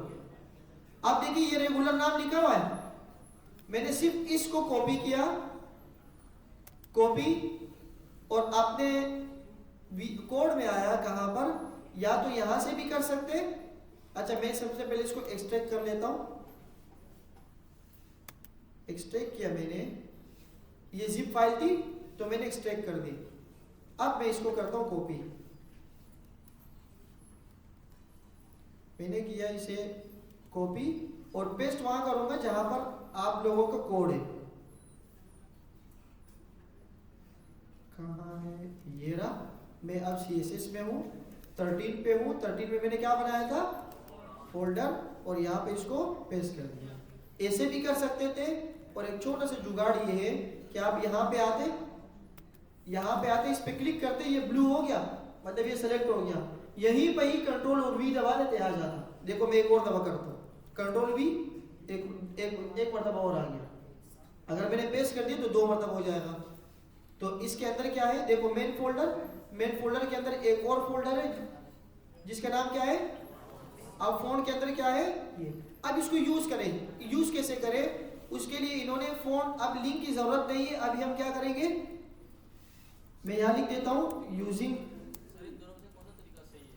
सही, मतलब देखो मैंने तीनों बता दिए ना शुरू में, तो कौन सा ज़्यादा यूज़ होता है? कोई भी बता रहा हूँ, ये एक हो जाए बता रहा हूँ। आप देखिए ये कह रहे हैं कि आपको क्या करना है, फोन फैमिली। आप फोन फैमिली यूआरएल कहां से दूं मैं यूआरएल कहां से दूं? अच्छा, इसको एक दफा ऐसे करें, मैं पीछे आया, देखो डॉट करके पीछे आया, फोन के अंदर गया, फोन के अंदर क्या मौजूद था? सही है, सिंगल कोटेशन के अंदर मैंने बंद कर दिया, डायरेक्शन दे दी, और डायरेक्शन में मैंने फोन को क्या नाम दे दिया? ये नाम दे दिया। अब फोन फैमिली एक चॉइस हमें और दे रहा है कि फॉर एग्जांपल आप यहां पर देख सकते हो इब्राहिम, क्या देख सकते हो? आपने फोन फैमिली का नाम दे दिया क्या? अब ये आपको याद होगा क्योंकि आपके कंप्यूटर में ये फोन है। आप नीचे आ गए, आपने कहा कि फोन फैमिली का नाम है इब्राहिम, शायद कि चल गया, सही है। तो बेस्ट प्रैक्टिस क्या है? नोट आ इब्राहिम, आप ऊपर आएंगे, इस नाम को क्या कर लेंगे? आप कॉपी कर लेंगे, आप यहां पर इसको पेस्ट कर लेंगे और नीचे क्या कर लेंगे? इसको यूज कर लेंगे। अब दो चीजें आ गई, एक नाम ऐसे हो सकता है जो कि स्पेस लेके दो, कौन सा? क्या पढ़े अभी तक? अब मैं आता हूं यहां पर और यहां पर इसको H1 कर देता हूं। मैं क्या कर देता हूं? मैंने इसको H1 कर दिया,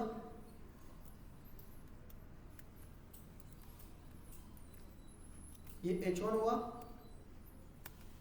सही है। ये तो AC आ गया क्योंकि ये मैंने P की प्रॉपर्टी लगाई है। अब मैं इसको करता हूं H1, ये सारे H1 बंद कर देता हूं और इसे मैं H1 बोल देता हूं।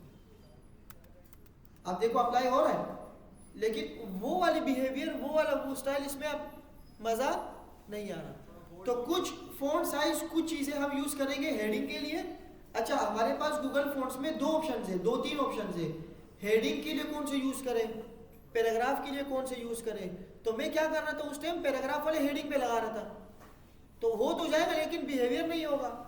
एक राइटिंग बिल्कुल छोटा सा पतला सा ऐसा नजर आ रहा है, ऐसे से देखो मैंने लिखा इब्राहिम, अब उसके ऊपर एक हेडिंग है जो कि आई ऐसे लिखा हुआ इतना बड़ा बड़ा IB, तो वो कैसे लेगा?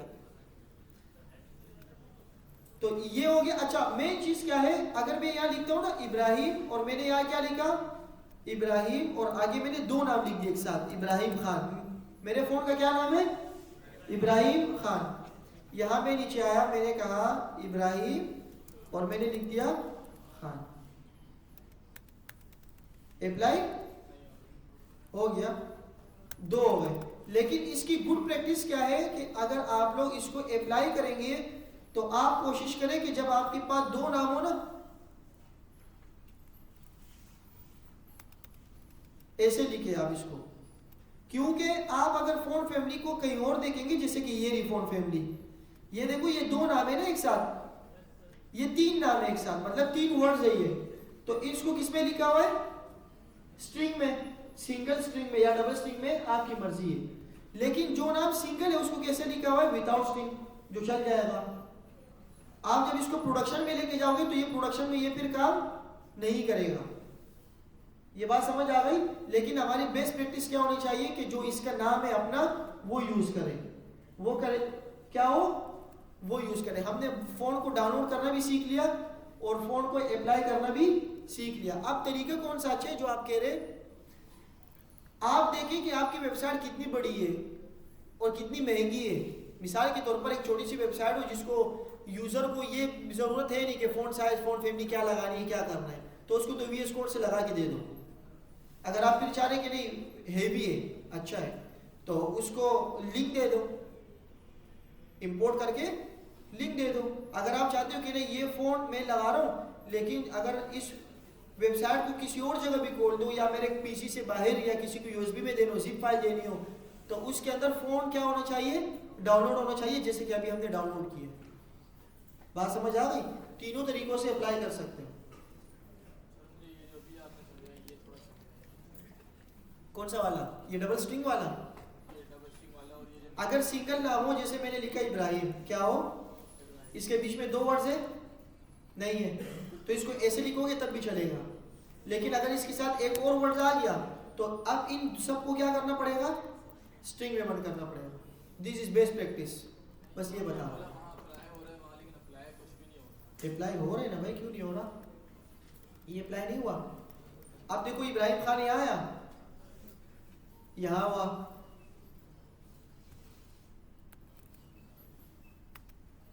सही है।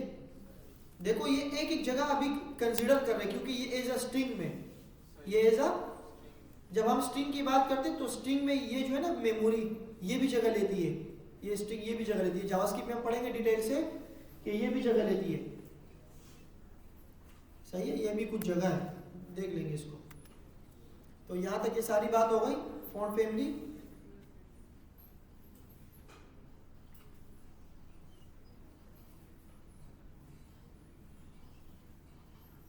अब फॉन्ट के अंदर फॉन्ट वेट होता है, जो कि अभी हमने देख लिया, bold, medium, normal, italic, font size, ये सारी चीजें आप लोग लगाने की कोशिश करेंगे इंशाल्लाह अपनी वेबसाइट में, जो कि आप लोगों ने एक बनाई है। और एक क्लास के बाद हम एक कंप्लीट वेबसाइट बनाने वाले हैं।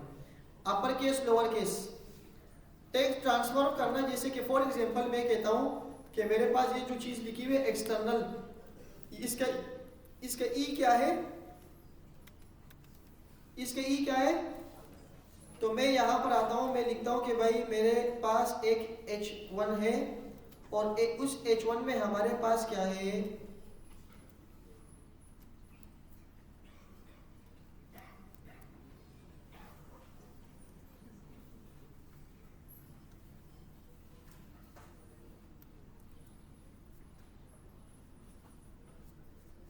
हमारे पास जो H1 में क्या है कि इसको आप क्लोज कर दें और टेक्स्ट को ट्रांसफर कर दें, क्या कर दें, तो इसमें है अपर केस, क्या है, आप क्या कर देगा इसके, नहीं क्या इसने अपर केस, मैं ये फॉन्ट फैमिली को भी थोड़ी देर के लिए बंद कर देता हूं। टेक्स्ट ट्रांसफॉर्म अपर केस क्यों नहीं हुआ, upper case text transform H1, ये हमने कहा लगाया H1 हमारे पास है। अगर मैं एक के ऊपर लगा देता हूं, ये सबको कैपिटल लेटर में कर देगा। अब क्यों नहीं हो रहा, एक्सटर्नल H1 H1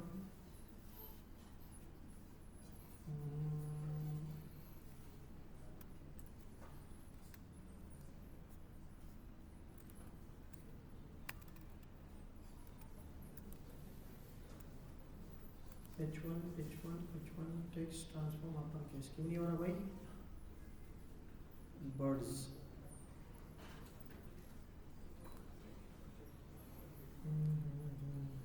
देखते हैं अभी ना इसको। H1 को अगर मैं आईडी दे दूं H हेड और यहाँ पर मैं आईडी में इसको पिक कर लूं,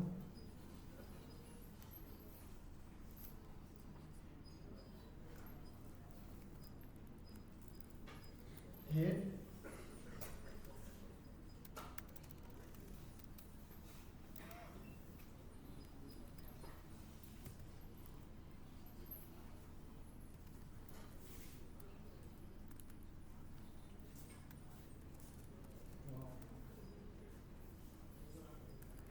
टेक्स्ट ट्रांसफॉर्म लोअर केस,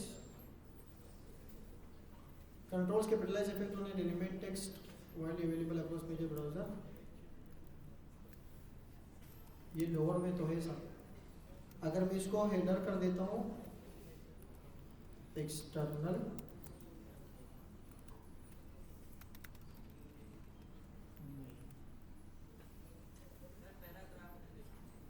अच्छा ये हेड उसी हेडिंग में मैं लगा हूँ ना, सॉरी यार। फॉन्ट फैमिली को फॉन्ट साइज की टेस्टिंग और वो दोनों पैराग्राफ में ही आपको समझ आएगी। This is upper, sorry thank you यार, upper case, this is upper case और मैंने इसकी आईडी दे दी। अब इसकी आईडी की जरूरत ही नहीं है,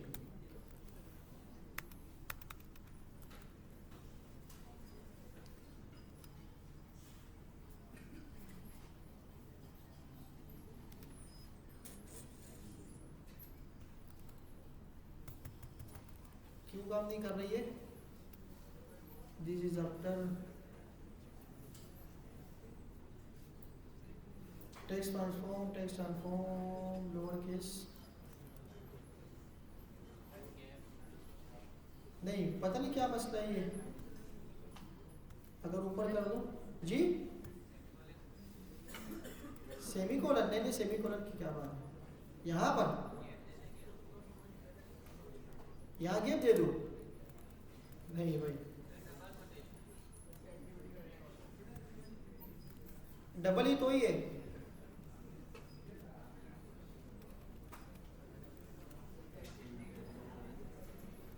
दिस इज अपर केस और मैंने इसको लोअर कर दिया, नहीं लेना, परेशान हो गई है।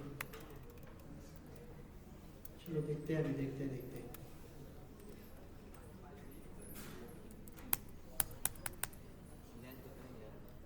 जी।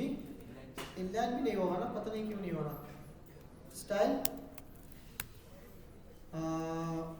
टेक्स्ट ट्रांसफॉर्म लोअर केस, अब हो गया। तो ये क्यों, ये फाइल क्या करेक्ट नहीं है क्या?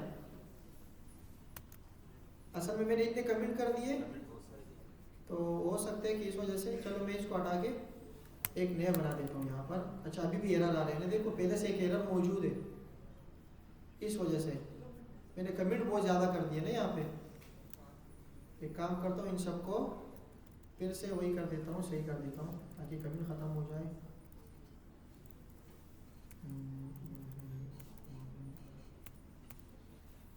अभी भी 2 एरर है, ये दिख रहा है ना, यहाँ पे लिखा होता है एरर। अब अगर चेक करता हूँ यहाँ पर कि एक पैराग्राफ है हमारे पास यहाँ पे, इसको आप हटा दो और मैं लिखता हूँ कि P text transform lower case, और ये किस में है? अपर में। तो हो सकता है अब सही है ना, अब चल रहा है। और अगर मैं इसको लोअर केस कर दूं, दिस इज लोअर केस, अब देखेंगे। और मैं स्टाइलिंग में क्या कर देता हूं? अपर केस, और इसे ऐसे करूं तो अब ये चल रहा है। अच्छा एक चीज ये है, और एक चीज हमारे पास ये होती है कि आप देखो ये तो बिल्कुल सही आ गई। मैं चाहता हूं कि सिर्फ टी कैपिटल हो, क्या हो? उसके लिए मेरे ख्याल से कैपिटलाइज टेक्स्ट ट्रांसफॉर्म और कैपिटलाइज है। तो देखिए फर्स्ट पेज सबका फर्स्ट क्या हो गया? कैपिटल हो गया। वो जावास्क्रिप्ट से करेंगे फिर हम ख्वाहिशात।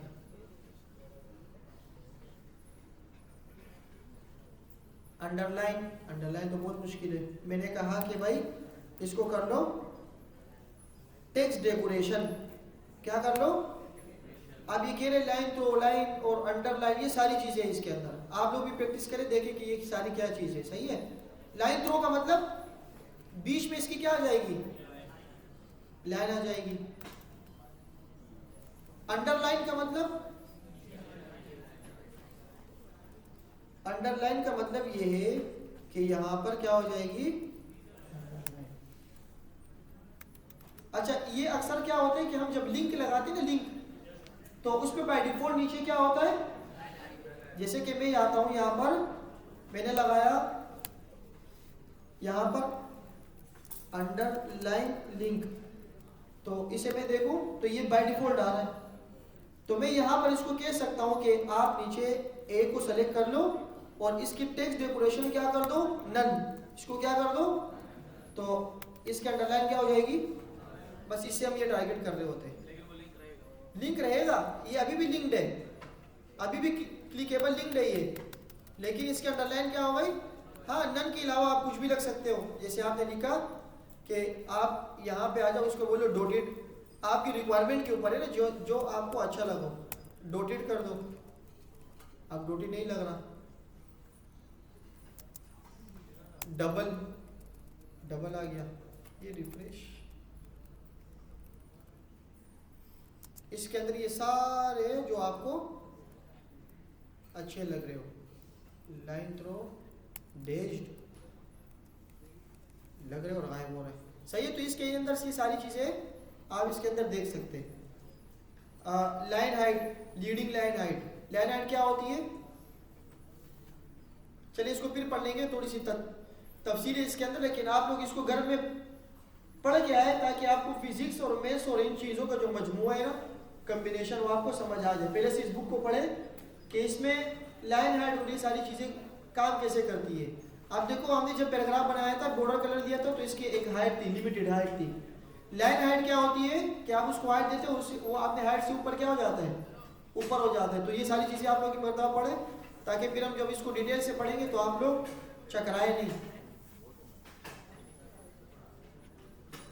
सही है, मिलते हैं फिर इंशाल्लाह अगली क्लास में।